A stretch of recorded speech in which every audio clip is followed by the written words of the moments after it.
Welcome back, folks, to another Phantom Mayonnaise album retrospective. You know, we've listened to the people, right? And the people love the album retrospective. They do. Because there's something here for everybody.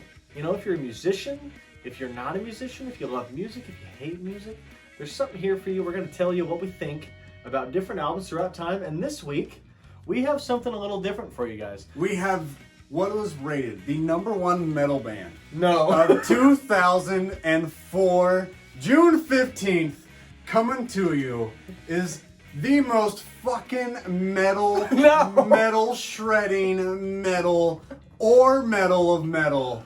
I'm talking straight following up Man of Steel, Superman. If you were trying to put it on a vinyl, you couldn't get more metal. Am I right, Spencer? Yes. In a right before this, iTunes classifies this as metal, and I was like, this is not metal. Iron Maiden is metal. This is not metal. But also, I've been looking for the vinyl for the Man of Steel soundtrack for a while. I just said that jokingly, but it hit home. Okay, I'm sorry. So, what we've got for you guys today, what we're going to do is, we told you last time, I'm going to pick one of my favorite albums that Garrett hasn't listened to, and we're going to have him listen to it. That way we can get some thoughts from a first-time listener versus a mega multi-time listener, right? So what we're picking is They're Always Chasing Safety by UnderOath, right? You guys probably know this one. It's the one with the girl with the oxygen mask on her face. If you were around in the 2000s listening to kind of the punk, emo, screamo scene, non-metal scene, okay? Well, suit yourself. Kind of the hardcore sort of scene. You definitely are familiar with UnderOath. They had a handful of songs, super popular, nominated, multi-Grammy nominated for their music videos. But if you're a real metal fan and you thought Psychosocial was for pussies, you probably wore your hair down like this and you said, I'm gonna listen. It's just sticking, it's like a ball cap. It wouldn't go down. I don't know how to get it to go down.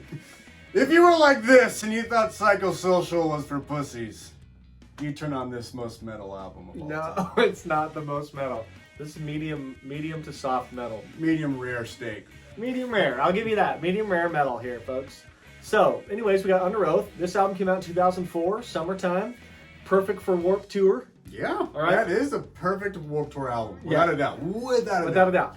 So, you guys may or may not know, kind of the 2000s, from maybe 2001, 2002 to about 2009, 2010, there was sort of a genre that kind of came post-grunge.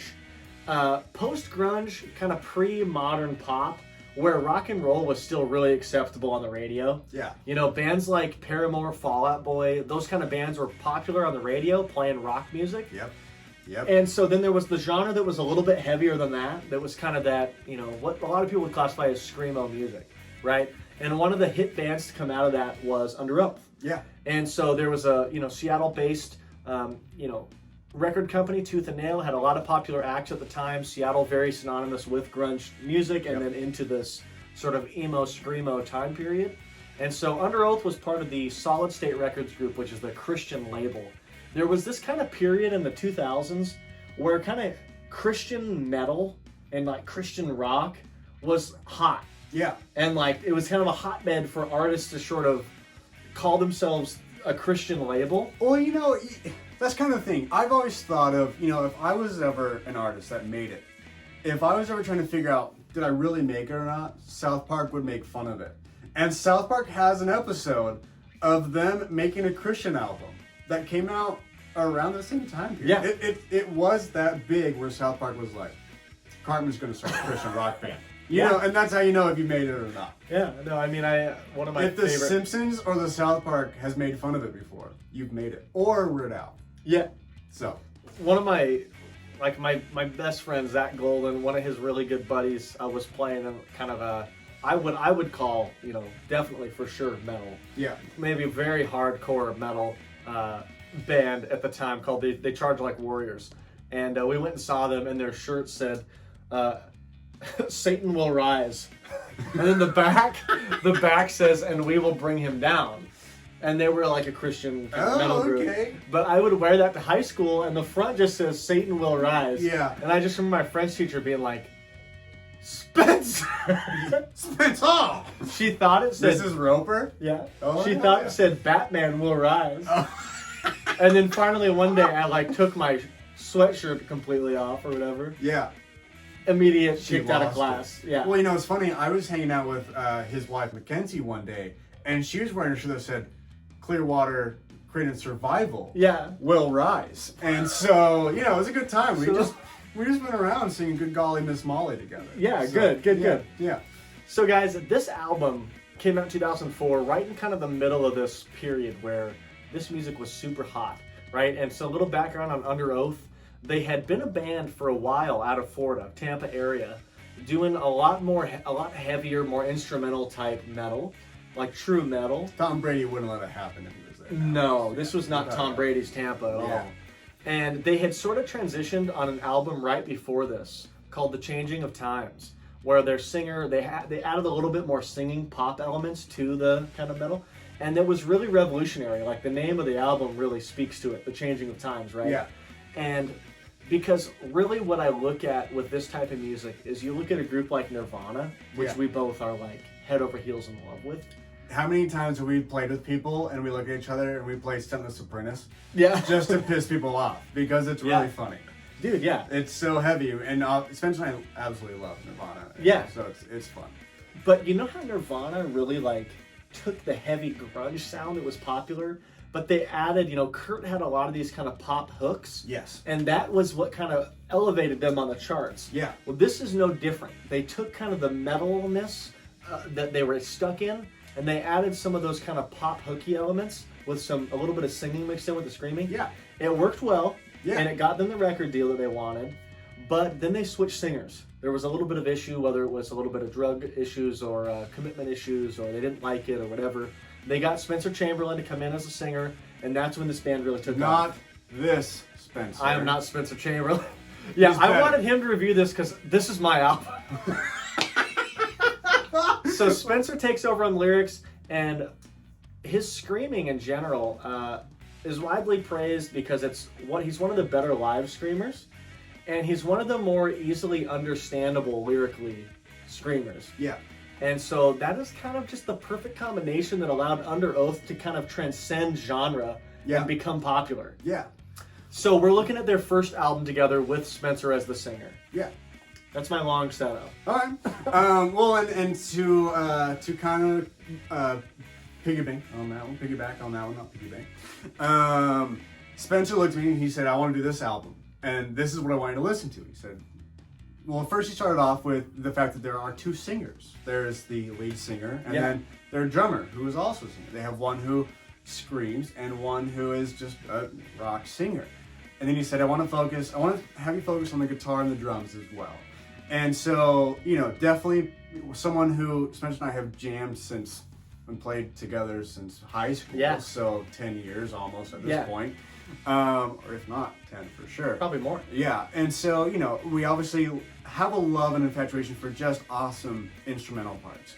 And someone like myself who does not like screamo really whatsoever. I'm not going to lie. I definitely divulged into it when I was in high school. I went through a very big Marilyn Manson phase. I freaked my mom out for a little bit, who thought I was talking about Charlie Manson, and I was like, "What? But so that happened. And so it was like you were saying. This is a very different album compared to what I was listening to when I kind of went through my screamo phases. I went through like the psychosocial phase, the down with the sickness phase, and this is completely different because it does have that melody that, like you alluded to, Nirvana had. It wasn't Pearl Jam, it wasn't Alice in Chains, it wasn't just here's grunge and heavy angst. Kurt Cobain was obsessed with the Beatles. I mean, you can find covers of them, especially now that it just came out. They started releasing like just some really shitty recordings that Kurt did, and just to kind of go into the studio with. And he recorded Beatles songs, and he is just a sucker for a good melody. And who isn't? Any good musician, artist, lyricist, songwriter, if you hear good melody, you're just like, oh, fuck, that's amazing. Well, yeah. And these guys, they absolutely nail it. They do a great job of mixing metal. If you're willing to announce it that way. They do. With fantastic harmonies. And to pinpoint something that you did say to me, You said the screamer isn't someone who screams in this low, guttural, demonic, what you can't hear and understand and make up what they're saying. He said it's a high-pitched scream that you can actually understand what they're saying. And so my first listen through, he's absolutely correct. We have not opened up, but we've played at 2 battle of bands where did we open up for the 6th graders? No, they opened for us. Okay, they opened for us, and then the other one was also another metal band. And both of them, the singers were definitely a little more, we're just gonna throw our heads as far back as they can touch our spine, and we're gonna scream into this. And you're not gonna understand what we're saying. So, right off the bat, as someone who doesn't like screamo music, I did really appreciate the fact that I could actually understand the words that they were saying. Part of that is that UnderOath really prided themselves on the lyrics. I mentioned them being kind of a Christian act. Yes. And they have a song that's sort of devoted to their faith in every one of these albums, and they're not necessarily still that way. Yeah. But at this time, they were very much, that was a big part of their music and how they acted on tour. They were very professional and, never did anything crazy for the most part. So, like, with their lyrics, they really meant something to them. Otherwise, they wouldn't have put them on paper. Yeah. So the screaming parts were set up to be just as important as the singing parts. Yeah. So, Spencer really put a lot of time into making sure that not only the sound kind of matched the last album that he wasn't a part of, but that it still made sense for the listener. Yeah. And like I said, this album is a lot poppier than their other albums that will come after. They got a little heavier after this, but this album really finds that nice tipping point of the genre that I think works for a lot of people. Yeah. Well, and it's funny because this is tough. I've been preparing for this. Okay. Season. I'm there are a lot of good points in this album that I really like, and like I said, in my opinion, I am not a big fan of metal, scream, hard rock. Right. I really am much more of a jam band, easy listening kind of guy. But that's why I picked this album. We didn't want to keep doing stuff that we both loved. Yes. We want to try something new. Yes, and so very interesting take, but I was like, I do have a lot of positives to say, but when I start going negative on this album, if I disappear or this album never rises onto YouTube, please call 911. And you cannot offend me on this. Okay. Genre is genre. Some people don't like funk. Some people they just don't get jazz. They Call don't get 911 unless this doesn't start the song again. And so, but no, back to that. It's really interesting because I can listen to this and I turn it on at work. And a lot of these albums that we do, I'll listen to at work and then I'll listen to at home. And then I'll give it 2 or 3, sometimes 4 run-throughs. And a lot of the songs start off really great. I absolutely love them. This is fucking great. I think the second or third track on there, it kind of starts off sounding just like The Middle by Jimmy Eat World. And I was like, sweet, this is going to be fucking fun. Right. And then as I'm doing stuff, because obviously I'm working, except for if my boss is watching this, but she won't be. But, or playing Minecraft, and so, really grinding it out. And so, I kind of get lost. I'm like, yeah, this is good. This is some great music. And I love the instrumental parts on this. I'll get into the vocals on later. But the instrumentals on this are fantastic. I am not a drummer whatsoever. With Spencer and our friend Zach that I mentioned earlier always make fun of me because one time we were trying to figure out a drum fill, and I went, "What if you did like a ticket?" And they make fun of me all the time for it. Yeah, and they try and figure out what I was talking about, and I have no idea what I was talking about. And so there are lots of parts in this where I can hear the guitar part's fucking awesome. I can hear the drum part, and it makes me just, I don't know what I'm doing, but it makes me do this. Yeah. And there's lots of cool parts to this. There are awesome parts in this where it's not metal. They have songs that just aren't metal. They just sound just really refreshing. They have parts that go really melodic and really smooth and really pretty and just really cool guitar parts over it that are just doing some slow arpeggios of the chords that they would be doing. And I'm assuming it's the drummer who's probably singing the more melodic parts of it. Yeah, 100% it's the drummer. And he sounds without a doubt fantastic. I mean, if you didn't have the screamo singer in this, you could say this is in line with who does Audience of One in them? I'm not sure. Swing Life Away.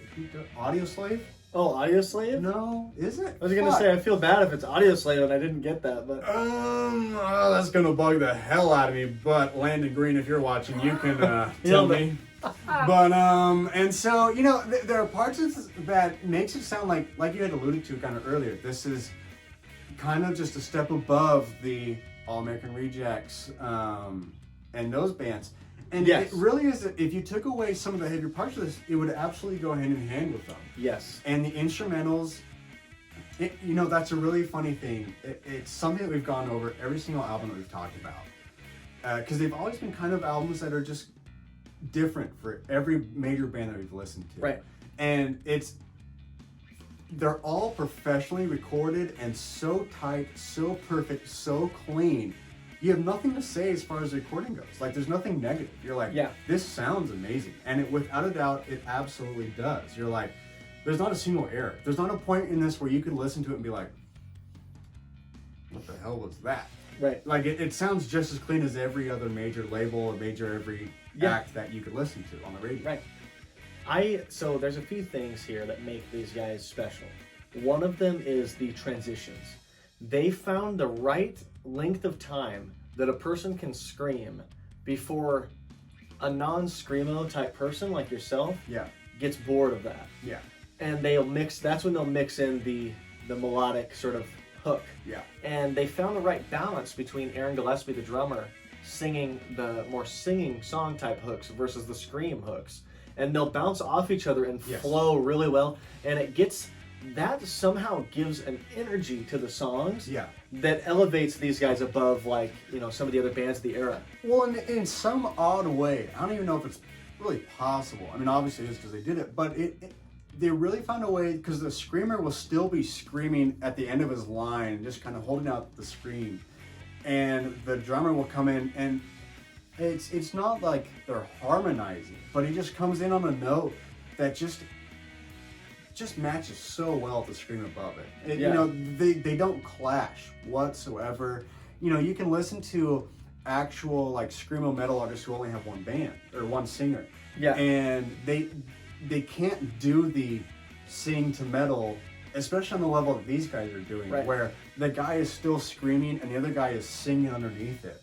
And so that's such a really cool perspective, a really cool way of, if you don't like the screaming, well, you don't have to listen very long, like you said, because here's the guy going to sing, and he sings amazingly. He sings absolutely fantastic, and it's, like I said, it can be very melodic. It's not just this almost punk metal. It's not sewed, so slow it down. It's not like them who are, can just be sometimes just so in your face about it.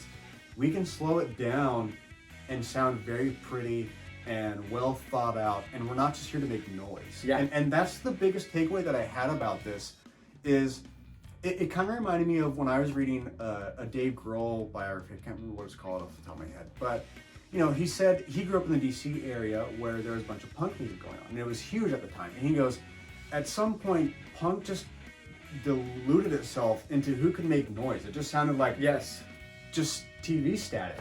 Yeah. And at some point, metal did the same thing, where it was who could play the fastest, who could play the loudest. And this is not that whatsoever. This is controlled, really well thought out and planned music. Right. And that I respect. Well, thank you. And that brings me right to what I was going to say with my next point, is the other piece, other than that kind of flowy vocals that these guys have, the other piece that makes them really different and special is that they don't get caught in metal cliches. Yes. A lot of bands that play metal all play the same thing, and they all play the same form, and they all play the same breakdowns, and it's just kind of variations on those that make them different. Yeah. UnderOath really plays just straight up rock music or straight up pop sounding music, but it's heavy enough that it still appeals to that hardcore audience. Yeah. And there's enough screaming that it appeals to that screamo audience. Yeah. It's just like they, on accident, found the perfect mix to bring multiple groups together to like a band. Yeah. Right? And like I mentioned that they get a little heavier on the albums after this, but I think that this is probably the most approachable album for them. Yeah. And it's good to hear that you like it, considering that you don't necessarily love the genre that much. Yeah.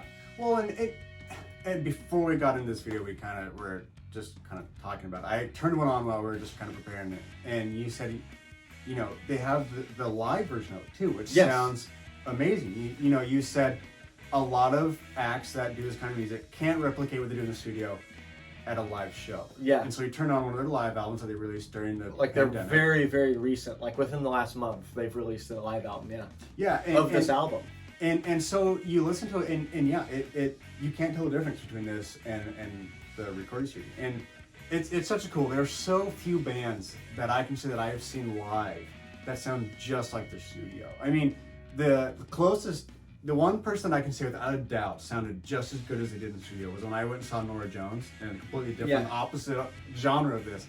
And I saw Ben Royal Hall in Seattle, and this woman is just singing like a fucking angel, just serenading me on the audience. And she goes, "I'm sorry, guys, I just kind of have a cold." And I'm like, "What the fuck? That's you with a cold? Like, you sound just as good." And so Spencer goes, "Oh yeah, turn it on. Listen to this, and listen to how seamlessly they transition from this song to the next song, and without missing a beat, without stopping, without a count off, just including tempo changes." Yes, exactly. And they just fucking did it amazingly. It sounded amazing, and it didn't sound any different. If not, it was more hyped. It was you get to hear these guys live, which obviously adds a huge amount of energy, and they brought it in that without bringing down the level of recording that had the authenticity of it, I guess. Yeah. Well, no, I agree 100%. And I will say, Spencer Chamberlain, the screamer, is known for being one of the better live screamers in the industry. And, Aaron Gillespie, the drummer, is just a prodigy on drums. He almost just effortlessly plays drums. He doesn't really care. Like, he works hard. He also plays guitar. He started his own band called The Almost. Okay. If you'd ever heard of The Almost, same time period. Not in this genre. Yeah. But he sang and played guitar. Okay. So he's kind of a Dave Grohl type. Yeah. Where he's just multi-talented, but he's just such a musical prodigy. Yeah. And they just have a sound in this album that is fun. It's like you can listen to screamo music like this. Yeah. Like with the windows down in a convertible on a warm day. Yeah. It's a little bit different energy than what you're used to. That's a little bit heavier and darker. Well, and obviously not obviously, but I play guitar. Spencer plays drums. And, when I do listen to metal, when we've seen a metal band, I remember the Battle of the Bands, we were the band right after the metal band. And, the entire time is just the drummer just fucking double pounding these double pedal bass drums. Yeah. And, that's what you think of. There are so many just metal bands that just, and they have that just array of fucking China cymbals around them, and they're and this doesn't have that. This is much more like we can meet listeners in the middle and still make people on both sides happy. I will tell you this: Aaron Gillespie plays with two toms, single pedal. Okay. Live. Yeah. And hi-hats, crash, ride. That's it. Really? Yeah. Very simple kit. Wow. So like that live recording, that's all he has. That's awesome. Yeah. Well, and that just goes. Obviously, I'm not a drummer. I fucking suck. And so I can play Billie Jean if you want to hear anything. And it just goes to really show how well trained that guy is as a drummer, as a musician, as someone who understands songwriting. Just to take the bare minimum that you can have and still make it sound so full, so rich, and fit any genre that he wants. Okay. Yeah, I agree. Let me ask you this. Are there any songs from this album, knowing that this isn't something you normally listen to, are there any songs that you might throw into a playlist that would be okay if it came on while you're driving or whatever in the future? Because I'm not saying that there could be. Yeah. I'm just curious. And honestly, I will preface this. UnderOath song titles don't easily match the song, so it's tough to remember what the name of the song is, especially if you've only listened to it a couple times. Yeah. So I'm going to pull up a little list here to tell you. Do it. The one song that I absolutely hated the most, just to let you know that. Let's talk about it. I don't feel very receptive today. Mm-hmm. That just sounded like a fuck ton of noise to me. That is the only song that's like that on this album, yeah. You're absolutely right. And it's actually kind of funny. I think that it's the two songs after that. They actually really slow down and become very just melodic rock songs. They have a ballad on this album as well, yeah. Yes. And so they do have that range of giving you that option of something that, here's something a little more chill. Yeah. But it's really funny because there are a lot of songs that I could turn on. I'd hit start, and I'd hear the instrumental parts, and they weren't that thrashing noise that I would consider like, oh fuck, I'm gonna skip this song. But then it would.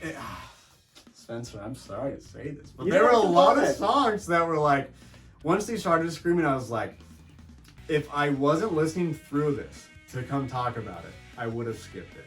Yeah. Like, I don't know if I'd ever turn this album on again. Did you find anything redeeming from any of those songs that maybe you wouldn't normally listen to?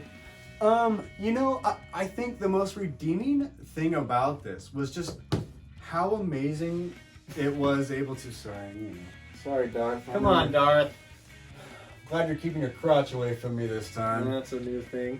I know. I guess I just felt the I dark. kind of bent him so he wouldn't fall on you this time. Oh, thanks. You know, I felt enough dark side flowing through me. So. Right. No, I think the most like redeeming thing about this was just that all of this kind of genre music doesn't have to be so abrasively loud. Yeah. And it can be so well thought out and well played to sound like it doesn't do that. And I think that's another thing, you know, like I said, I turn it on and I just listen to it, and there's just the regular singing. And it transitions very well into screaming. But once I hear it, my just like easy listening, old soul, I just want to listen to the kind of music that people took acid to and fucking did whatever those hippies did. Like at that point I was like, okay, this is kind of a lot. Yeah. And like I said, if I wasn't listening to this to do this video, I would have skipped probably almost every song, if not all of them. I would have been like, why am I listening to this? I wouldn't have turned this on unless you said let's do this video. Do you think it'd be fun to play? Yes. Well, you know, and that's the other thing. And so I'm glad you said focus on the guitar parts too, because there were parts in it I was like, fuck. If I went and we jammed, I showed up to jam with you, and I just started playing all these songs, Spencer would be like, I just keep going. Like, you know, I know I've played, you know, with a couple drummers, and I know it excites them. There's nothing exciting about playing.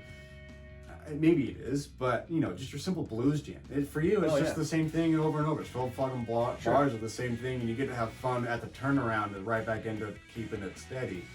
And so this is fun for you to go ham. You no longer have to feel like, I don't have to sit in the pocket and keep tempo. It's my turn to shine. And so I get that. That's really fun. There are lots of cool instrumental parts in this. I just don't get the whole screamo thing. I just never was the emo kid in high school. I never got it. Even emo lyrics, I was like, fuck, this is just some sad kid's Tumblr account. Like, I just didn't get it. And I still don't, and I'm not to like hate on it at all. I'm not saying that it's bad. I still have some of those artists on my iPod, and I still listen to it back in the day, but I was just like, I to this day, I still just like, I don't get the angst, the angriness. Do you get angsty, sad, angry vibes from this album? I don't. I really don't. Okay, so see, that's why I picked it. Okay. Because this is sort of a genre outlier album. Yeah. No, no, and that's actually a really good question to ask, because it's not. I don't know. When I listen to this kind of music, that's obviously not UnderOath. It's just like, I'm a white suburban kid in a middle class family, and I'm angry for no reason. I feel like that's so much of music. It's of this genre. Sure. It's just like, there are people with real problems out there, not your fucking parents' allowance that they're giving to you, or something like that. Absolutely. And, you know, absolutely. And so that's how I feel. Just so much of that music is there are kids out there who just don't have an issue, and so they listen to it to just have an issue. Yeah, fuck the law. Like, you're a white kid, please. You're an 18 to 20 or like 45-year-old white male. You can say whatever the fuck you want, and people aren't gonna care. And you know, and so like so much of that just falls into that. And this one is definitely not the like like The Used, where it's just sad for no reason. Sure. You know, but if I was gonna listen, if I'm someone who's looking for that kind of music, I don't want to like scream with it. I'm gonna turn on Bright Eyes, like something that actually feels sad to me. Yeah. And so I think that's another thing that I just have never gotten it. And this genre is not. I never once got the feeling or heard it that we're sad and angry. Yeah. There's a lot of faithful hope Yeah. as kind of the theme of this album. Yeah. Okay, so you might not turn this on again. Yeah. But did you have a favorite of the ones that you listened to? Once again, I know the names are kind of tough to try to remember. I was about to say I don't remember the name of it. If you remember what track it is, I can help. It's either track 3 or 4, and the part that just stands out the most to me because I just thought it sounded so cool, and it just to me it came off as so talented that you can throw this off in this genre. And it's a part where it just feels like it slows down. It obviously doesn't, but the playing of it kind of does. And the guitar just goes into this like slow arpeggio of the chords that it's doing this really cool, just very pretty riff. And a singer's just singing over it. And it's very just like, I don't want to say it's uplifting, but it's very just like, yeah, we like fucking sing along with me. Like if you were at this concert, you would just be like belting this part out, because you know right after this is coming the huge fucking heavy drop where you're just gonna be like, and my glasses will fly off. And so like you know that was coming, and that to me was just so cool just to have that. Here's something that's outside of what you know this genre kind of is, and they can fit in there. Sounds so good. They bring it all up into this tension just to like fucking release it, just go hard and punch someone in the mosh pit, and then we'll chill out for a second. Awesome. Yeah, stick a tissue up your nose and get ready for the next one. Well, great. Yeah. I think, my favorite songs from this, I really don't have a least favorite, but my favorites, Young and Inspiring, the very first song. Yeah. Obviously, their most popular song, A Boy Brushing Red, but Living in Black and White. I really like I'm Content with Losing. It's one of the final tracks. It's the one I showed you the transition into I'm Content with Losing. Yeah. It's probably the most poppy track on the album, but the transition between the scream singing there is just fucking perfect. Well, and so I'd say those are my favorite tracks. I think you named at least 2 of those were off like the top 4 or 5 tracks.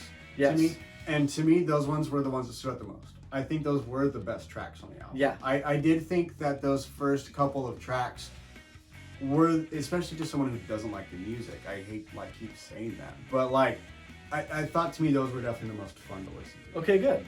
Well, you gotta realize, that's their goal too. Yeah. They're trying to make music that fits in their genre, and this album's kind of interesting because it's a transition, right? It's a new singer, so they're trying to make the people that liked the old band happy, and get new listeners, on a Christian label. Yeah. So they're kind of they're trying to do something here to get new people. Yeah. And somewhere that they're a little bit stuck. Yeah. And I think that, while it might not work for everybody, I think they sort of succeeded in doing that. Yeah. It definitely got them popular. Like I said, the album after this, they did a couple big time music videos for a song called Writing on the Walls. Well, and that got them really popular. I had heard of them. So obviously it wasn't something that you just had to be in that genre to hear this. Oh, have you heard of the niche band UnderOath? It wasn't something that was you had to be 12 stages of Norwegian death metal deep to listen to. I had heard of them. This genre was certainly hip at the time. Yeah. In the mid 2000s, probably, like I said, 2002 to 2008, 2010, this was definitely a hip genre that a lot of people listened to. Yeah. Well, okay, so what would you give it as a rating? Our ratings are going to be very different. Yeah, I know they are. And but that's fine. Talking about it, I think has definitely lifted up my rating a little bit. Oh no, you don't need to do that. Well, I don't know. It does. There's a part, I think any good musician, anyone who respects and loves and really dives deep into music and can respect any genre of it. It's hard not to. There's obviously, I don't like metal, but I can't fucking sweep it. I can still understand that there's a lot of technicality that goes into any genre of music of playing. Sure. And so I can still respect the music a lot. And a lot of these ratings that we do are just like whether or not I would turn it on or not, which brings it down. But I can still respect, like I said, there's not something on this album where you go, it sounds out of place, it sounds not well played, there's nothing on here that just sounds out of place in general. So you're telling me not to raise up my thing. No, I just think based on, you went and listened to this on your own. I kind of threw you on the spot to listen to it. What'd you think? If I wasn't here, what would you give it? If you weren't here, I would have given it a 4. 4 out of 10. Yeah. Yeah. But, talking about it a little bit more and really, especially because Spencer understood this band and kind of their history and having a singer and what they're aiming for and what the album was supposed to do, I would raise it up to a meager 5. I think that's higher than I thought you'd give this album. Okay. I thought you'd be in like the 2s or 3s when I first assigned this to you. And actually what's funny is, listen to the album, and I knew this was going to come up, and I'm sitting there at work like, how am I going to justify this as a 4? Because, and I thought to myself, I've listened to music that are 3 2s and 1s. I see 4 as like, it's a below average album for something that you'd listen to. Yeah. And for something that's not something that you normally put on, I think, that's a good rating. Well, and like I said, I have to respect the musicianship, the songwriting capabilities, and their ability to know this genre isn't for everybody, but we can try. Yeah. And they nailed it, so. Yeah. I would give this album probably an 8.5 out of 10. I love this album. This is one of my favorite albums to turn on. I recently have gone back and done like a full UnderOath listen through over the last few months. That's why I was like hot on it to give to you. Yeah. And I've really fallen in love with him again. And I think that I wish the singer was a little bit less screech, high-pitched singing. Okay. I wish he had a little bit more mid-range scream. But the reason he was like that is because, like I said, the album before this with the other singer was very high-pitched scream. Yeah. So they needed kind of a transition. I get it, whatever. Yeah.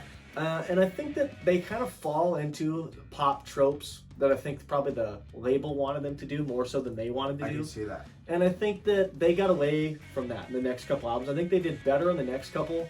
But this album, consistency-wise, I think is more consistent than their other albums. And I would give this solid, like really good 8.5 out of 10.